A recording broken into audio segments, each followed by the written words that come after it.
عمرو زكي يكسر صيام الشباك، سجل هدف الزمالك في مرمى بتروجيت بضربة رأس في الشوط الأول.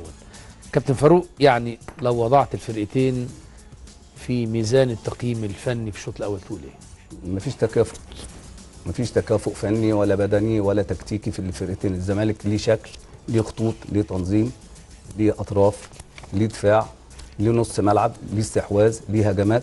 بتروجيت فريق فيه حاجة غلط موجودة في الفرقة. هل الفريق معنويا ونفسيا كان نازل خايف في المباراة؟ أنا بقول شعار المباراة خوف بتروجيت من الزمالك من بداية المباراة.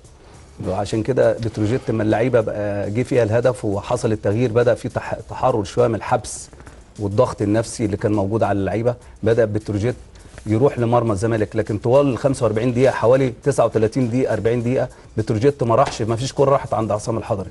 فبالتالي انت النهارده بتتكلم على فريق بتروجيت بيلعب بلا خطوط، بلا تنظيم، بلا فكر موجود في الملعب.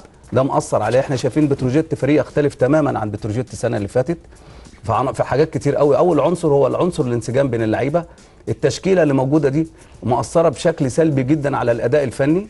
الأداء البدني بتاعهم اللعيبة انا حاسس ان هم محملين شويه، يعني نقول يعني مش خفاف. النواحي لعيبه الزمالك فايقه عن لعيبه بتروجيت. النواحي يعني في علم النفس الرياضي يقول لك اللعيبه ما بتكون بتحط تحت ضغط المسؤوليه كتير قوي، ياثر على التركيز في المباراه، ياثر على النواحي البدنيه، ياثر على النواحي التكتيكيه. وده اللي حاصل. ان النهارده التمركز لعيبه بتروجيت، شوف كام لعيب بيرجع، الخوف من الخساره، الخوف من الهدف مؤثر عليهم في الاداء. لا انا عايزك يا كابتن طاهر تعد كام لعيب من بتروجيت موجود جوه ال 18. هنا تحس بقى هو ده بقى كام لعيب من بتروجيت، خوف كام واحد. بص يا كابتن عد يا كابتن، لحظه واحده. سبعه لعيبه وحارس مرمى، يعني 8 لعيبه في ال 18.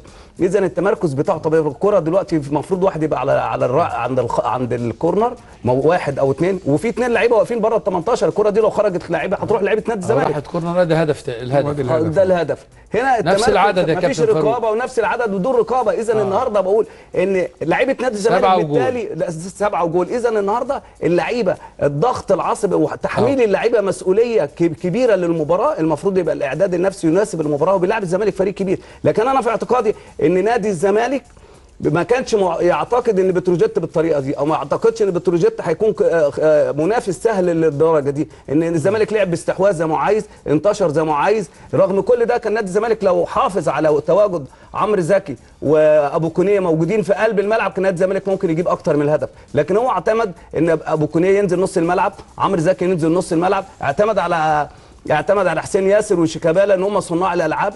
فده اثر على اداء الزمالك بدنيا في نهايه المباراه، اثر فنزل الاداء البدني لنادي الزمالك. لكن العنصر عدم تركيز لاعبي بتروجيت في المباراه في النواحي التكتيكيه، خوفهم من المباراه، الانتشار في المباراه ما شفناش لا خط نص ملعب ولا استحواذ ولا في اطراف بتشتغل. ده اثر بشكل سلبي كبير جدا على اداء بتروجيت. كابتن شاذلي، السؤال يعني ليه بتروجيت ما كانش قادر يخرج من نص ملعبه؟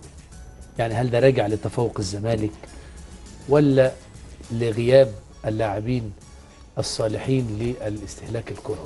هو طبعا يعني الناحيتين، يعني تفوق الزمالك الواضح جدا، والحاله البدنيه والفنيه العاليه جدا اللي ظهر بها نجوم الزمالك، واللي اصلح كثيرا من اخطائه في مباراه حرس الحدود. لان حرس الحدود امام حرس الحدود الزمالك كان بيلعب ظهير، يعني جناحين ثابتين، شيكابالا وحسين ياسر، ما بيرجعوش على نص الملعب عشان يساعدوا لاعبي الوسط. فبقى الضغط على لاعبي الوسط. النهارده لا، الحلول موجوده. شيكابالا بينزل في نص الملعب، عمرو زكي بيروح ناحيتين، يعني في تبادل اماكن على اعلى مستوى. الحاله البدنيه والفنيه للنجوم الزمالك متفوقه تماما على التخلخل اللي موجود في وسط ودفاع نادي بتروجيت. بتروجيت الشوط الاولاني وصل لجون في الدقيقه 40. يعني معقول فرقه اول وصول في الدقيقه 40 وخارج المرمى وخارج يعني 40 و43 و44 دول الثلاث كور اللي لعبهم بتروجيت في خلال 45 دقيقه. طبعا بعد الزمالك يعني الفكره ان هو يعني عمل 2 ناحيه اليمين، الكابتن حلمي طولان، و2 ناحيه الشمال عشان يحدوا من حسين ياسر هنا ويحدوا من شيكابالا هنا. جاب محمد كوفي وعمرو حسن ناحيه اليمين، وجاب كمال علي واسامه محمد ناحيه الشمال.